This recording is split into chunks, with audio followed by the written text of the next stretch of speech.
2024 começa com a expectativa de que este seja um ano de mais normalidade política no Brasil. Vamos lembrar que o primeiro ano do mandato de Lula, 2023, começou com os atos golpistas de 8 de janeiro.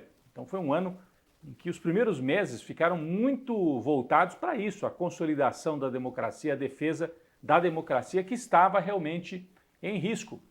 Nesta segunda-feira agora, acontece em Brasília um grande ato institucional para lembrar o golpismo e para repudiar o 8 de janeiro. Neste ato estarão presentes o presidente da República, Lula, os presidentes da Câmara e do Senado, ministros do Supremo e vários governadores. As imagens do 8 de janeiro correram o mundo e entraram para a história. Foi um momento em que a extrema-direita atacou o Estado brasileiro, atacou a Constituição, depredou fisicamente as sedes dos três poderes. Isso nunca tinha acontecido no Brasil. O que surpreende, alguns governadores ligados ao bolsonarismo já avisaram que não vão a este ato, que não é um ato do Lula, é um ato de defesa da democracia e da Constituição, o que mostra que o bolsonarismo e o golpismo seguem vivos. É por isso que 2024 será também um ano em que continua o enfrentamento judicial ao golpismo. Seguem os julgamentos no Supremo Tribunal Federal.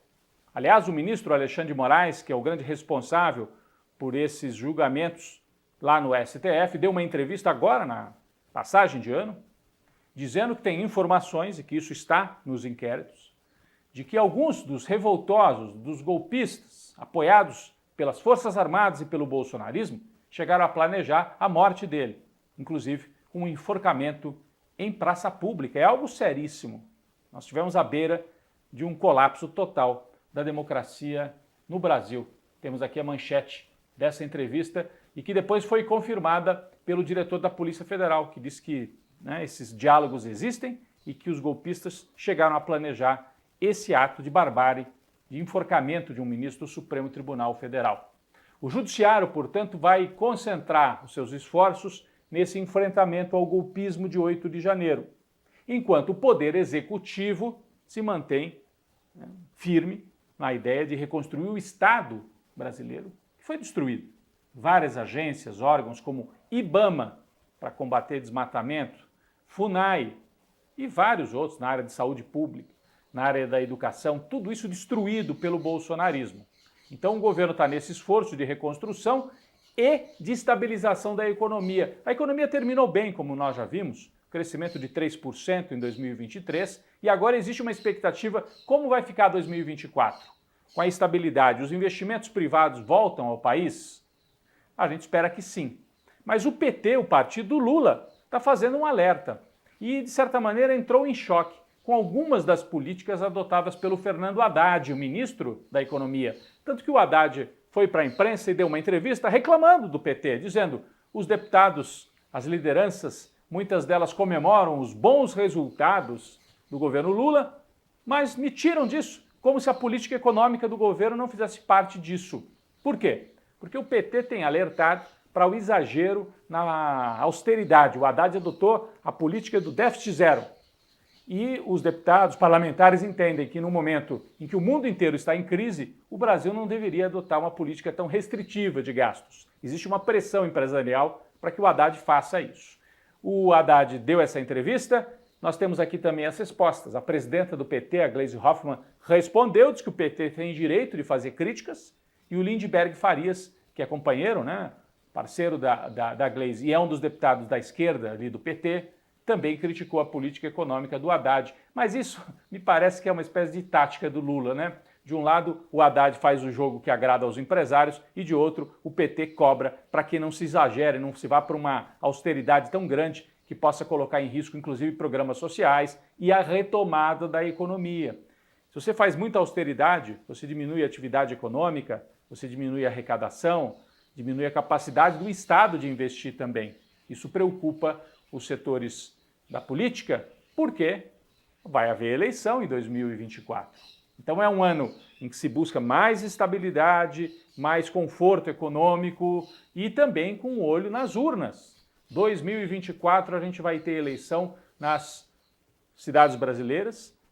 Houve pesquisa agora, na última semana do ano, né? A Atlas, que é um instituto de pesquisa que tem acertado bastante nos levantamentos aí de eleições pela América do Sul, trouxe o seguinte quadro. Nós temos aqui, em São Paulo, Guilherme Boulos, do PSOL, com apoio do PT, é o favorito no primeiro turno. Tem mais de 30% dos votos.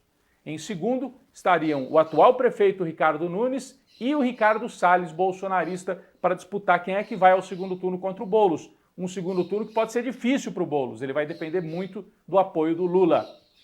No Rio de Janeiro, o atual prefeito Eduardo Paes, que é do PSD, é de centro, deve ter o apoio do Lula para derrotar um candidato do bolsonarismo, que deve ser o delegado Ramagem. A disputa forte no Rio, com um leve favoritismo para o atual prefeito, que não é bolsonarista, também não é do PT, mas é um homem de centro, o Eduardo Paes. O PSOL corre por fora no Rio com o Tarcísio, o candidato Tarcísio, que está bem colocado nas pesquisas também. Só que a gente tem em Belo Horizonte e em Fortaleza bolsonaristas liderando os levantamentos.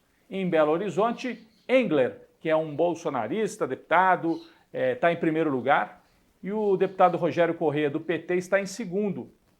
É complicado o quadro em Belo Horizonte, onde o bolsonarismo cresceu bastante ao longo dos últimos anos. E em Fortaleza, é um estado, o Ceará, né, muito lulista, mas a capital tem uma presença forte da direita, e lá o capitão Wagner lidera as pesquisas. O PT está em segundo, terceiro lugar, mas tem chegada, né? Vai ter uma disputa forte ali entre bolsonarismo e petismo. Isso mostra o quê?